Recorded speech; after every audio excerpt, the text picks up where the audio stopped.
job stresses and things like that can really take its toll when we're trying to emotionally rebound. And every job has its unique set of stresses and challenges.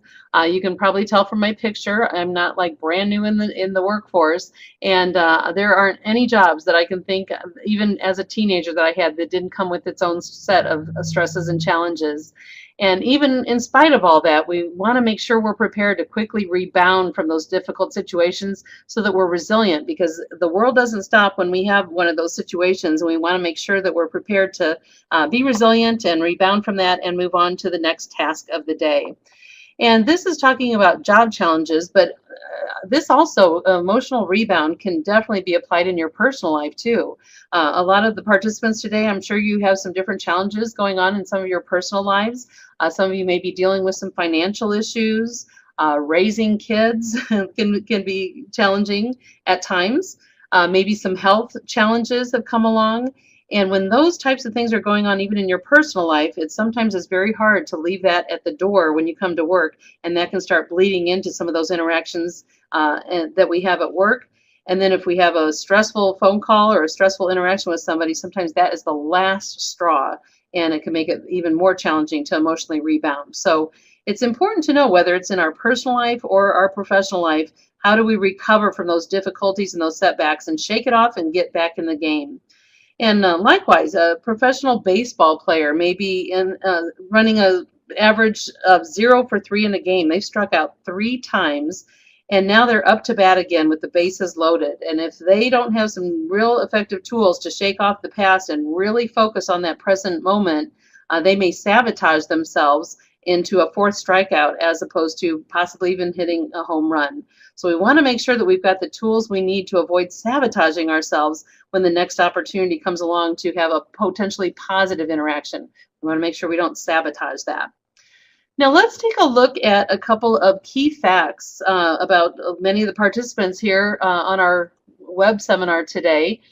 First of all, many of you are in the customer care industry, and as a customer care professional, you may have chosen that career, or that career chose you, because you have a real desire to serve and to help people, and you have a real caring side.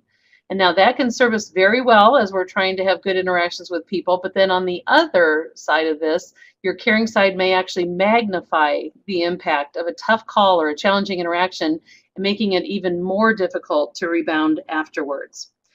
Now, something to keep in mind in how we rebound. Remember, we have 5 senses. We have the sense of sight, we have the sense of sound, we have the sense of smell, and taste and touch.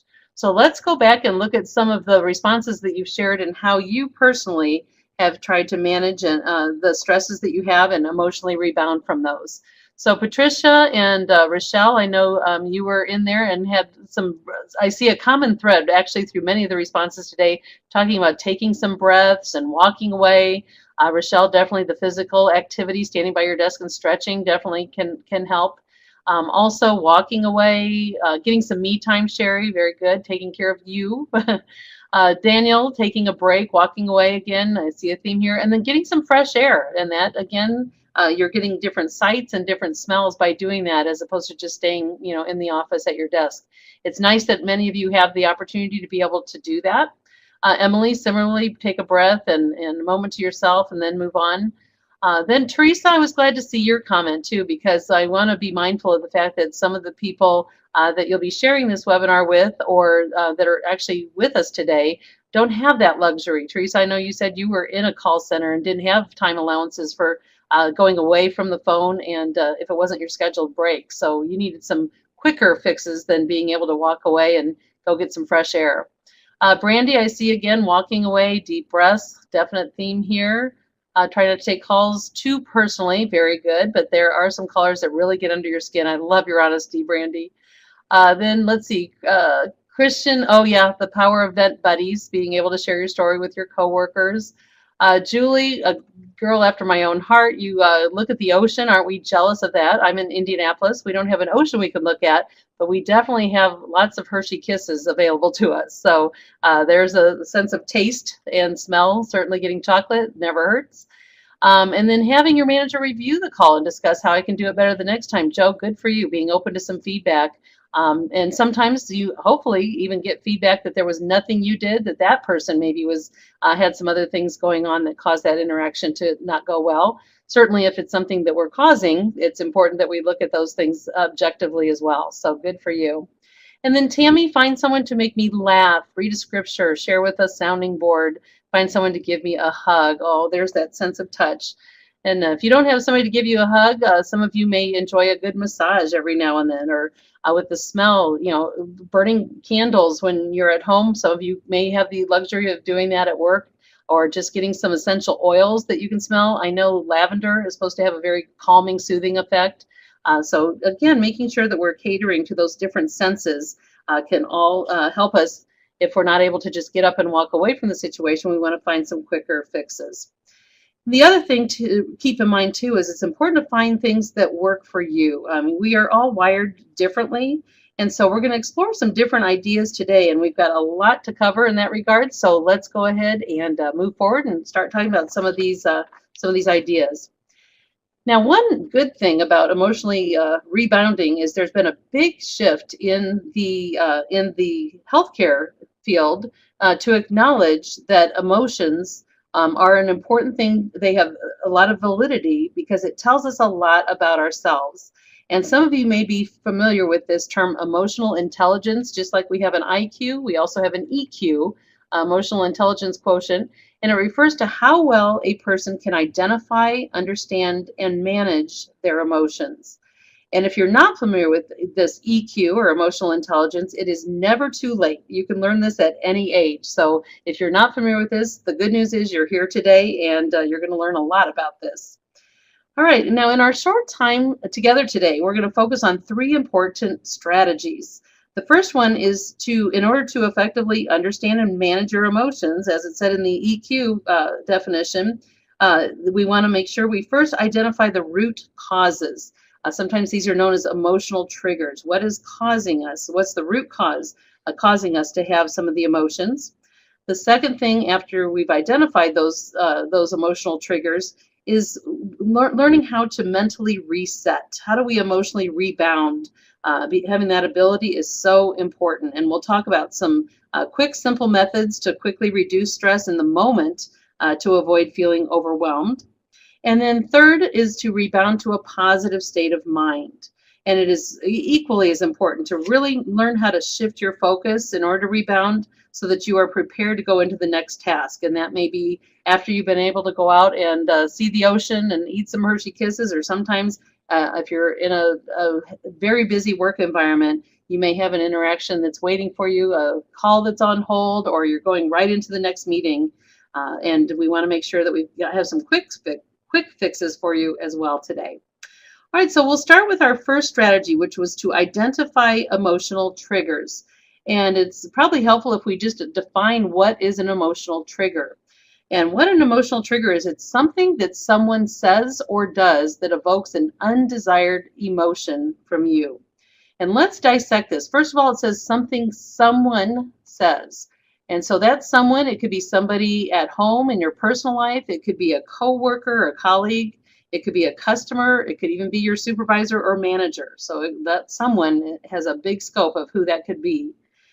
The next piece of this is it's something that they say or do. So it goes even beyond words. A lot of times we can pick up on voice tones and body language, and that really helps us kind of capture an attitude that we may be getting from someone. And then the next key here is an undesired emotion. And again, we're all wired differently. Some people, when they have a difficult interaction, it makes them very angry, or sometimes there's downright rage. We see that with road rage. If you've seen the news stories or read the headlines, there are a lot of those situations going on. Some people just get sad. That's their emotion, sadness, or hatred, frustration. And many of you have heard of the fight or flight syndrome. If the fighters want to seek revenge, the flyers sometimes just want to withdraw from the situation. And then there's another one that I just recently have heard about, but beyond fight and flight, we have the freezers, the people that freeze up and they're just paralyzed by these emotions. And then the very last important piece of this is the word you. And it's incredibly valuable to note that emotional triggers are specific to you, and our emotional triggers come from our own past experiences. We may have some unresolved conflict with a group of people or an individual, or it could even come from some individual, like personal insecurities that can cause that. So some real key components to what emotional triggers are. If we let these emotional triggers get the best of us, it can impact us not just professionally at work, but even in our personal lives. Let's take a look at some of the things that can result if we let our emotional triggers get the best of us. In our professional lives, we may have actually lost a customer over a situation that we were not able to emotionally rebound from, or maybe in the heat of the moment, we didn't respond favorably, and we're not proud of that behavior, but it could have eventually just lost the customer for our company. We can experience job burnout, or just our performance decreases. And sometimes with decreased performance, we also are not making getting the compensation and making the money that we could potentially be making. On a personal side, there may be some damaged relationships. Some of you in our webinar today may be thinking of some people and interactions that didn't go so well, and those relationships have never been the same. And then on a very personal health level, there are so many ramifications if we let our emotional triggers get the best of us. Stress can cause stomach ulcers, high blood pressure, heart disease, stroke. Some of you have anxiety, depression. Some of you haven't slept more than a few hours in a very long time, insomnia. Or we won't go into the details on this one, but certainly alcohol and or drug abuse can be some other ramifications. So you can see it is extremely important to have the tools that we need to effectively rebound from life's challenges that just naturally hit us. Now remember, when we were talking about emotional intelligence, it referred to how well a person can identify their emotions. And so that is our first step. And the first step is really to kind of rewind the story. After you've had a challenging encounter to discover your possible emotional triggers, play it back. Think back in your head, what was it that caused the stress, or what was the trigger for you? And then after you identify the trigger, think back to what was the emotion that you experienced as a result of that. Let me give you an example. Let's say we've got a married couple, and the husband has the same reaction to his wife over and over again. He just always feels like she's judging him, and it infuriates him. And what happens is he hears his wife say, "Honey, do you really think you should wear that outfit tonight?" Some of us can relate to that. We don't always agree with the fashion choices of the people that we are living with. But if you stop to analyze what's going on, sometimes that will help you find the trigger. For the husband here, he may feel like she's judging him, and it's infuriating that his wife of many years is judging him. If he rewinds the story, he can find the stressor sometimes, and just even before the question, when he hears her go, "Honey," in that judgmental tone, there's his trigger. And once he hears that judgmental tone, he's already got a dread and a fear. Here we go again. She's judging me. So let's talk about just knowing that that is a trigger and an emotion that is happening. Why can't we just simply shake that off? As human beings, and again, as caring professionals that want to have certain types of relationships, it is very hard sometimes to shake those things off when we have those emotional triggers. So let's take a little closer look here at these emotional triggers. The underlying reason that a trigger leads to an emotion is because it tugs at one or more of your personal needs. These are needs that are either being violated or that are not being met by the other person. And those are just general principles from the School of Emotional Intelligence. And by the way, it's not a bad thing to have personal needs. I mean, that's actually a very normal, healthy part of being a human. We just have these personal needs. And those, again, are very unique to different people. In fact, let's take a look at what we mean by personal needs, and some personal needs that maybe you even have. Some of us have the need to be accepted or to be understood. Some people just want to be in control. And do we have any control freaks out there? Some people just feel the need to be respected. In that story with the husband, when she's going, "Honey," immediately there's the trigger, because he gets very angry knowing that she's not respecting him and not accepting him. The need to be treated fairly. Some people are all about fairness. The need to feel safe and peaceful. The need for efficiency, and if somebody's infringing on that or that need is not being met, that can be a trigger. The need to be right, the need to feel valued and trusted.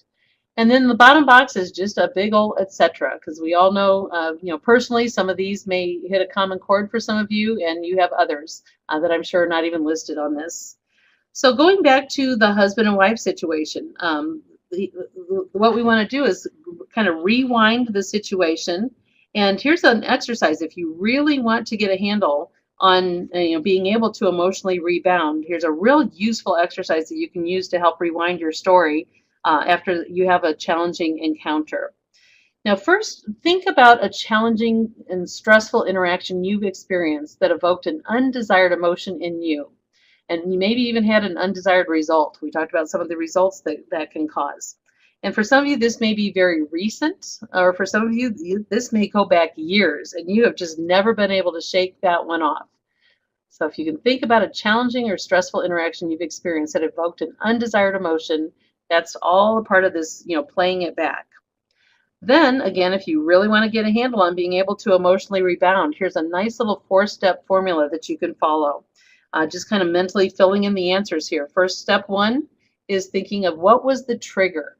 Now, what was the situation that happened? Again, going back to the husband, that was hearing the word honey with that judgmental tone. Then think of what was the undesired emotion. How did that make you feel? What was your reaction?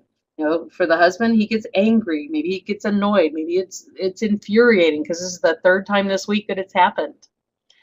Step 3 is to identify personal needs that were violated. Again, for the husband, maybe he doesn't want to be judged. He wants to be respected and accepted. And then the last piece to look at is what was the action you took. And this is where it's really important to be very honest with yourself. And it may not be an action that you're proud of, but what did that trigger result in? What was the end result? Maybe with the husband and wife, they got in an argument, or he got very defensive, and maybe it didn't end well. So that's all a part of replaying the story to figure out personally what are the triggers and what are the emotions that is causing. The second step is to understand and manage. We talked about that in our EQ formula. Once you understand the root cause of what triggers you, it gives you more control to manage those emotions. And the good news is you have control over you. We can't always control other people, but we do have the ability to work on ourselves, and that will help lessen the blow and help us rebound more easily. And one example, knowing it's not the other person who upset you, it's your need for respect or your need to be in control.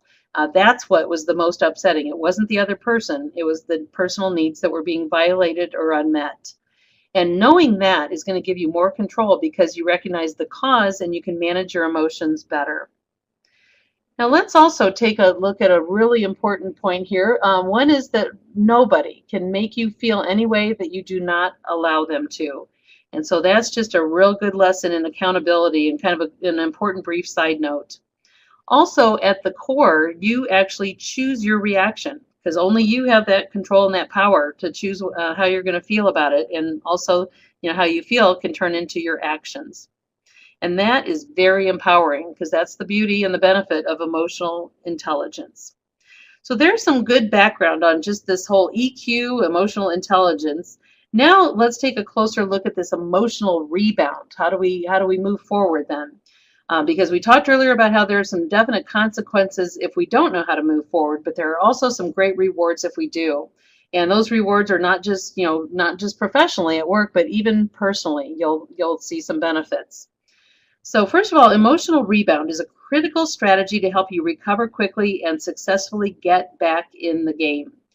And by mastering that ability, you're going to see, personal and professional benefits. And emotional rebound is actually based in part on psychology. There's sports psychology. There are a lot of top athletes that employ these techniques to regain composure when they're having a bad game or they're having a big losing streak. Maybe it's not just one game, it's a series of games, trying to regain their composure so they're not sabotaging their future efforts.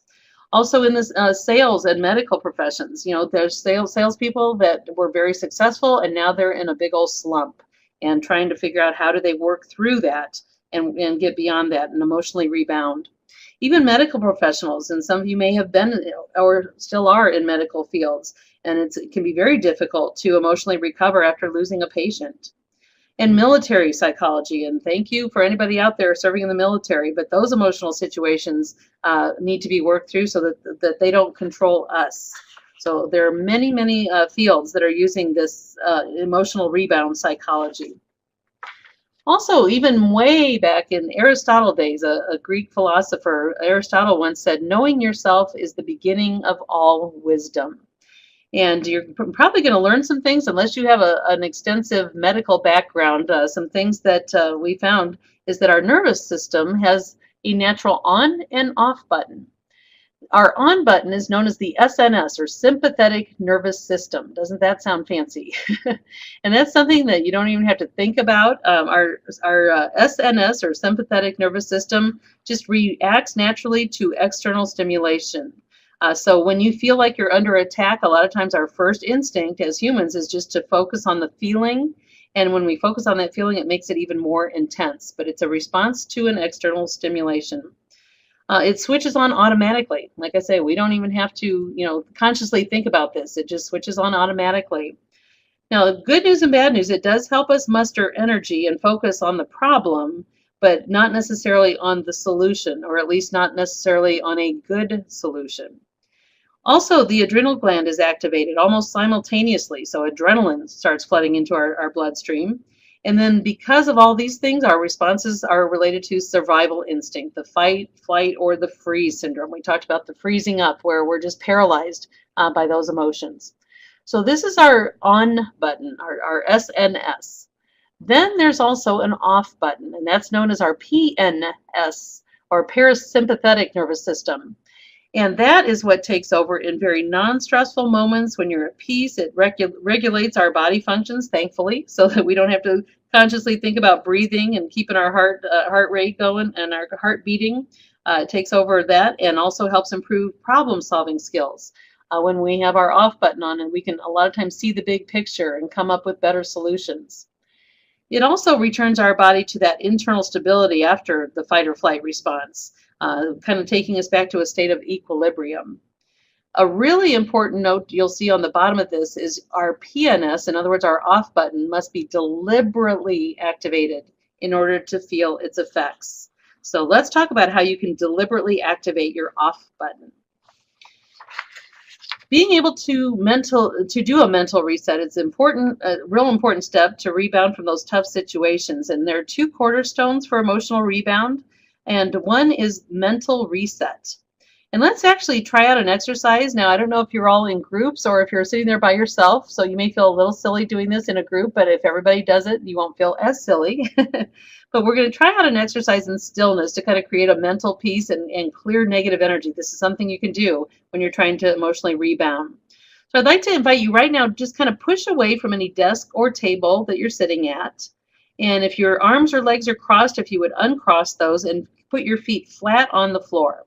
And then just kind of rest your hands comfortably in your lap. Now I'm going to ask you to just close your eyes for about 10 seconds, and I'll be very quiet during those 10 seconds.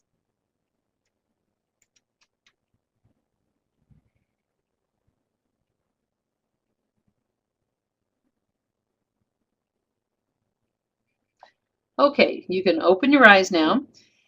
Now, how did that feel? Think of how that felt when you were sitting there trying to do your get back to mental peace and do your mental reset. Some of you are probably thinking, that was weird, that was uncomfortable. Or some of you were thinking, oh, that was relaxing. I almost fell asleep. I could take a nap right now. And it really did put you into a peaceful place.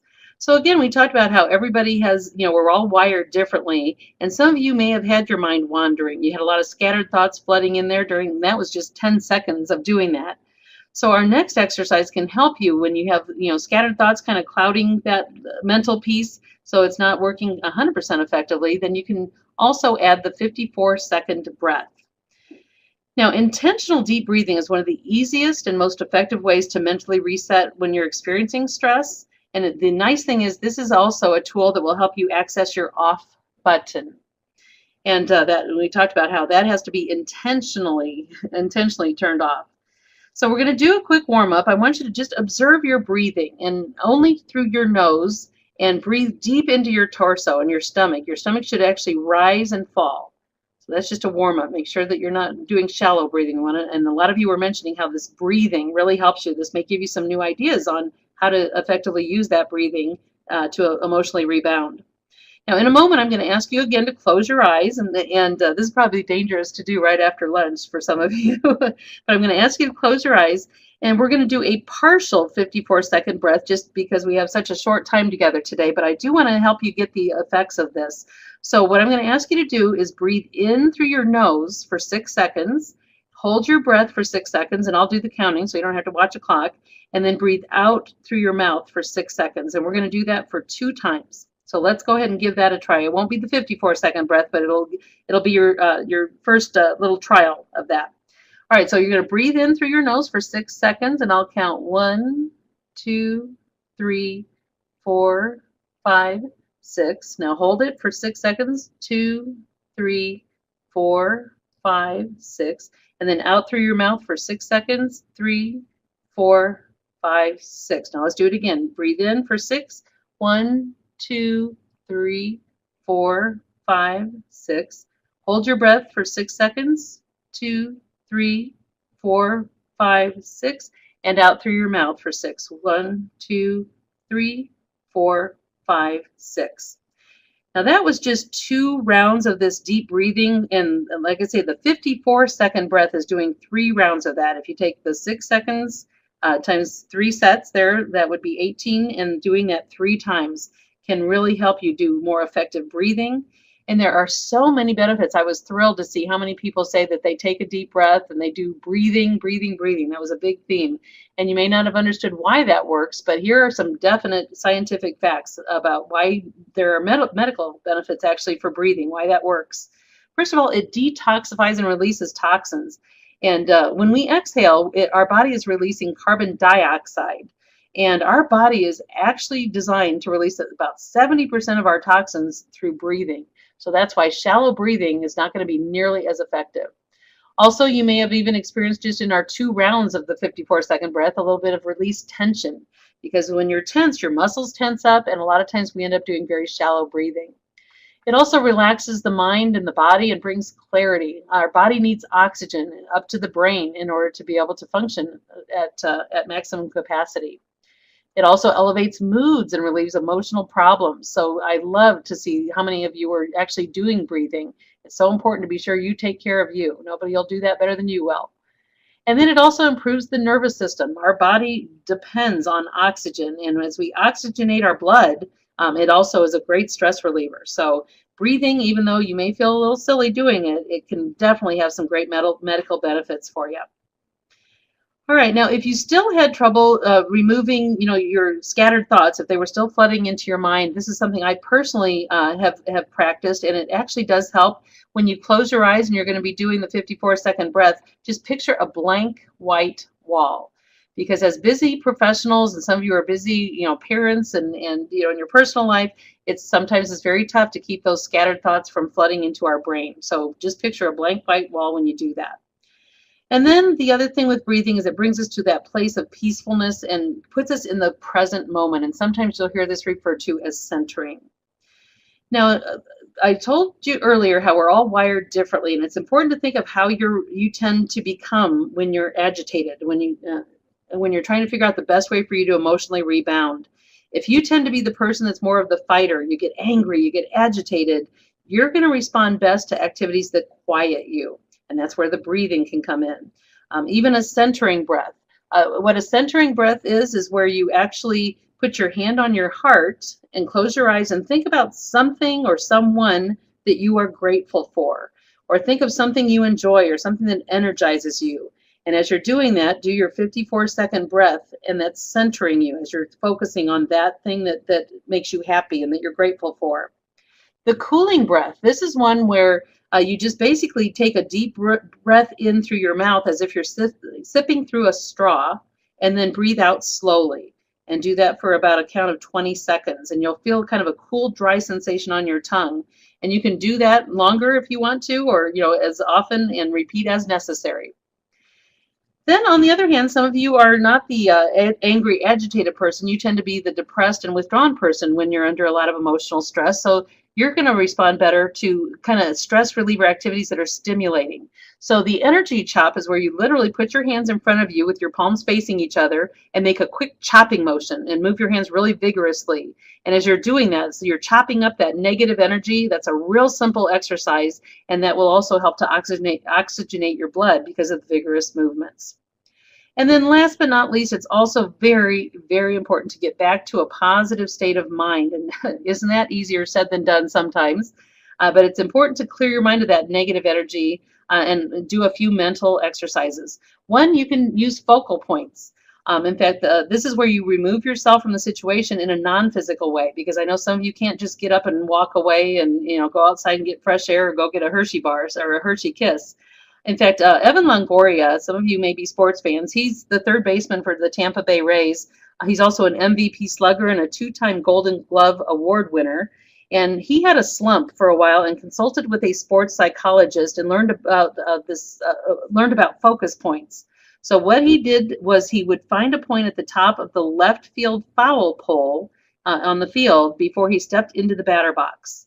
And he held his focus there until he calmed his mind, and he even repeated a mantra in his head where he said, "I am a hitter. I am a hitter." And that mantra helped him get into that focus point that he needed to be in. And that simple focal point helped him clear his mind so he could perform in the moment. So, he now holds many hitting records. And in fact, I read recently where he signed a 10-year, $100 million contract. So apparently that worked quite well for Evan Longoria. And the last thing is self-talk. You want to make sure you are your biggest cheerleader. And to be successful and jump back in the game, it's so important to limit negative self-talk and really reprogram after a challenging situation. And if you work on that, I'll tell you, it's just as easy to put positive thoughts into your mind as it is to put negative thoughts into your mind. And with time and practice, you can really reprogram your brain. For those of you that are visual people, be mindful of what are the things you're looking at. Make sure you're clearing a path for yourself to be successful, and make sure you have things that you can look at. I'd love if we all had an ocean we could go look at, but sometimes it's just putting up some inspirational things. I know somebody had mentioned scriptures earlier, or pictures that you can look at.